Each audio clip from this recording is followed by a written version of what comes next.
H Jamadar ಸಂಸ್ಥಾಪಕರು ಮತ್ತು ರಾಜ್ಯಾಧ್ಯಕ್ಷರು, Karnataka police ಕಲ್ಯಾಣ ಅಭಿವೃದ್ಧಿ ಸಂಸ್ಥೆ. ಇವರು ಬೆಳಗಾವಿ ಜಿಲ್ಲೆ ಕಿತ್ತೂರು ತಾಲೂಕಿನ ಹುಣಸಿಕಟ್ಟಿ ಗ್ರಾಮದ ಹಸನ್ ಸಾಬ್ ಮತ್ತು ದಿಲ್ಶಾದ ಜಮಾದಾರ್ ದಂಪತಿಗಳಿಗೆ ಮುದ್ದಿನ ಮಗನಾಗಿ ಸಾಧಾರಣ ಕುಟುಂಬದಲ್ಲಿ ಬೆಳೆದರು. ಇವರು ಬಹುರಾಷ್ಟ್ರೀಯ ಕಂಪನಿಗಳಲ್ಲಿ ಮಾರಾಟ ಅಧಿಕಾರಿ, ಪ್ರದೇಶದ ಅಧಿಕಾರಿ, ಪ್ರಾದೇಶಿಕ ವ್ಯವಸ್ಥಾಪಕರಾಗಿ ವಿವಿಧ ಹುದ್ದೆಗಳನ್ನು ಅಲಂಕರಿಸಿದ್ದಾರೆ. ಇವರು ಬಹುಸಂಖ್ಯೆಯ ಸಂಘ ಸಂಸ್ಥೆಗಳನ್ನು ಸ್ಥಾಪಿಸಿ ಮುನ್ನಡೆಸುತ್ತಿದ್ದಾರೆ. ಹಲವಾರು ಸಾಮಾಜಿಕ ಚಟುವಟಿಕೆಗಳಲ್ಲಿ ತಮ್ಮನ್ನು ತಾವು ತೊಡಗಿಸಿಕೊಂಡಿದ್ದಾರೆ. ಇವರು ಕೆಬಿಎ ನ್ಯೂಸ್ ಡಿಜಿಟಲ್ ಸುದ್ದಿ ವಾಹಿನಿಯ ಸಂಸ್ಥಾಪಕರು. ಪ್ರಸ್ತುತ ಎಸಿಎಫ್ ಕರ್ನಾಟಕದ ರಾಜ್ಯ ಉಸ್ತುವಾರಿ, ಸಾಮ್ರಾಟ್ ಟಿವಿ ಮತ್ತು ಸಮಯ ನ್ಯೂಸ್ನ ರಾಜ್ಯ ವರದಿಗಾರರ ಮುಖ್ಯಸ್ಥರಾಗಿ ಸೇವೆ ಸಲ್ಲಿಸುತ್ತಿದ್ದಾರೆ. ಪೊಲೀಸ್ ಇಲಾಖೆಯ ಬಗ್ಗೆ ತೀವ್ರ ಆಸಕ್ತಿ ಹೊಂದಿರುವ ಇವರು ಸಮಾಜದಲ್ಲಿ ಪೊಲೀಸರು ಎದುರಿಸುತ್ತಿರುವಂತಹ ಸವಾಲುಗಳ ಬಗ್ಗೆ, ಸಮಾಜದಲ್ಲಿ ಪೊಲೀಸರಿಗೆ ಇರುವ ಕಾಳಜಿಯ ಬಗ್ಗೆ ತಿಳಿದುಕೊಂಡು 2023ರಲ್ಲಿ ಕರ್ನಾಟಕ ಪೊಲೀಸ್ ಕಲ್ಯಾಣ ಅಭಿವೃದ್ಧಿ ಸಂಸ್ಥೆಯನ್ನ ಹುಟ್ಟುಹಾಕಿದರು.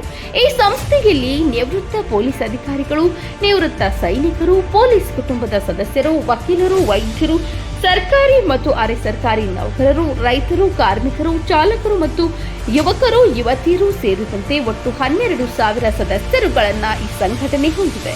ಸಮಾಜದಲ್ಲಿ ಈ ಸಂಘಟನೆಯು ಅನೇಕ ಸಮಾಜ ಸೇವೆಗಳನ್ನು ಮಾಡುತ್ತಾ, ಪೊಲೀಸ್ ಸಿಬ್ಬಂದಿಗಳಿಗೆ ಬೆಂಬಲವನ್ನು ನೀಡುತ್ತಾ, ನೊಂದ ಜನರ ಸಮಸ್ಯೆಗಳಿಗೆ ಪರಿಹಾರ ನೀಡುತ್ತಾ ಬಂದಿರುತ್ತದೆ ಎಂದು ಹೇಳಲು ನಮಗೆ ಹೆಮ್ಮೆ ಎನಿಸುತ್ತದೆ. ಈ ಸಂಸ್ಥೆಯು ಸಮಾಜದಲ್ಲಿ ಏನು ಮಾಡುತ್ತದೆ?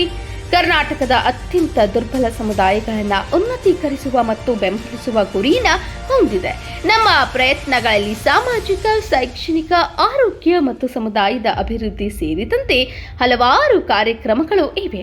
ನಮ್ಮ ಸಮಾಜದಲ್ಲಿ ಪೊಲೀಸರು ಎದುರಿಸುತ್ತಿರುವ ಸವಾಲುಗಳು ಮತ್ತು ಸಂಕಷ್ಟಗಳನ್ನು ತಿಳಿದುಕೊಂಡು ಪೊಲೀಸ್ ಇಲಾಖೆಗೆ ಸಮಗ್ರ ಬೆಂಬಲವನ್ನು ನೀಡುತ್ತೇವೆ.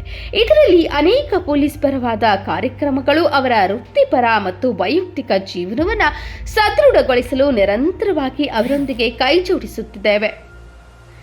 ನಮ್ಮ ತಂಡವು ಅವರ ಕುಂದುಕೊರತೆಗಳನ್ನು ಬಗೆಹರಿಸಲು, ಕಾನೂನು ನೆರವು ನೀಡಲು ಮತ್ತು ಅಗತ್ಯ ಮಧ್ಯಸ್ಥಿಕೆಗಳನ್ನು ಸುಗಮಗೊಳಿಸಲು ಸದಾ ಬೆಂಬಲಿತವಾಗಿ ನಮ್ಮ ಸಂಸ್ಥೆಯು ಸಮರ್ಪಿತವಾಗಿದೆ ಎಂದು ಹೇಳಲು ನಮಗೆ ಹೆಮ್ಮೆ ಎನಿಸುತ್ತದೆ.